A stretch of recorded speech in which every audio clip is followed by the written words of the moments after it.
All right, if you are a fan of iced coffees, here is what I suggest. You can go into our cabinet of Starbucks cups, the many that we have, pick one out. This is what I would do, and this is typically what I do for an iced coffee.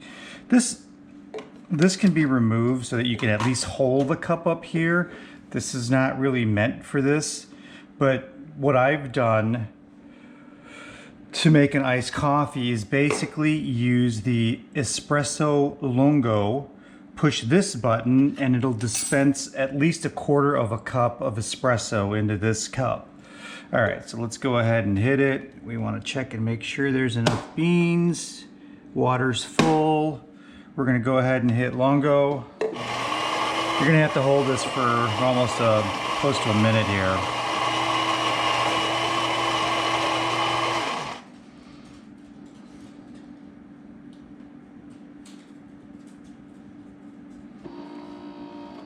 This gives you, I think it's about 6 to 8 ounces.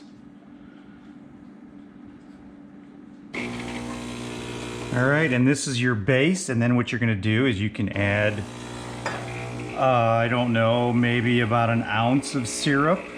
You're gonna add milk to it, obviously. You can add almond milk, you can add 2% milk, you can add whatever milk you want, and if you wanna top it off, depending on how sweet you like your drinks, you can use a creamer. But we're gonna ice this down in a second. Let's go ahead and get this, because we are gonna do, I don't think you wanna do any more than an ounce of any of these syrups back here.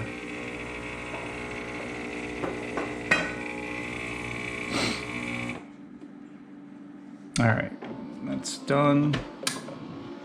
Yeah, this is the perfect amount for this glass.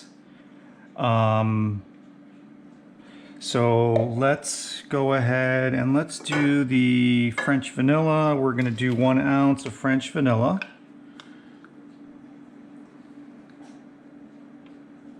There it is. Pour it in there. You can stir it up just a little bit.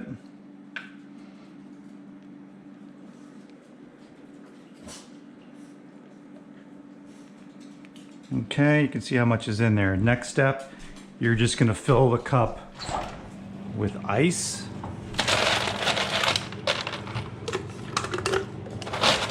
I'll kind of show you. You're gonna do several handfuls here.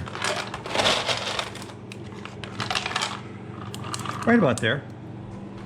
All right, so at this point, you can pour whatever kind of milk you want. All we have right now is almond milk, so you're going to pretty much, here's what I would do first though, is I would stir this to make sure that we've got most of this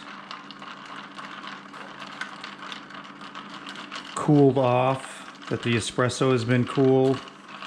So that's pretty much what you're looking at in here. All right, then we're gonna go ahead, milk.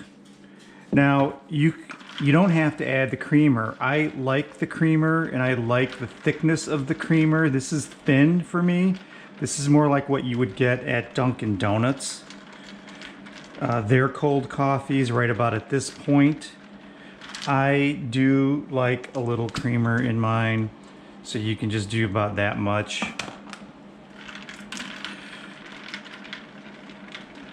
Stir it in a little bit more.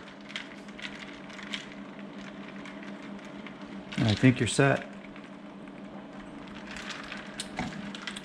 This is sweet even for me.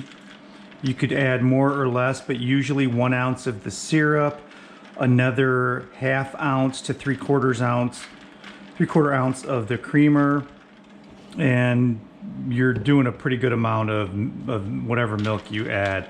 But in any event, this cup and the center button espresso lungo is the one that you want to use if you're going to make an iced coffee. And that is pretty much it. So This thing doesn't have to remain on. This is more designed for small cups that are going to fit under here, but when you're doing a cup that's this big, you do have to remove this little piece here. It only goes in one way. I believe it only goes in this way. It just slides right on. That's for real tiny cups, so it's not splashing, and then this just slides directly out. So in the event that you have a larger cup, you don't really need to use this. That's it.